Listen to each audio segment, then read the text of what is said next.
Tomorrow, our nation will remember the attack on Pearl Harbor and the thousands who lost their lives or were injured in that surprise attack. But tonight, our Matt Porter introduces us to a couple who survived the attack in Hawaii and stayed on the islands together throughout the rest of the war. So I taught him how to dance, and he was good at it. He learned real easy. When James and Esther Carson married in March 1941, they went to live at Pearl Harbor. They walked the island more than anyone. Everybody had to drive, so everybody stopped to make sure we knew what we were doing when we were walking. But on December 7th, their lives changed. I looked out the window and saw the puffs of smoke I saw weren't white anymore, they were black. And so I knew I had to get him something to eat, because he was going to be going.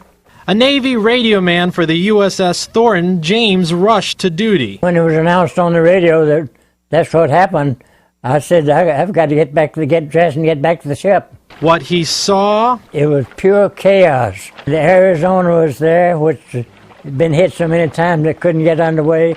For 4 days, the honeymooners were separated until James finally saw his wife again in Hilo. First time I'd seen him since the beginning. But then he didn't know when he'd see me again. When the military evacuated the island, Esther took a job in the Navy offices. I told him I wanted to stay, and he made sure that I knew what I was doing.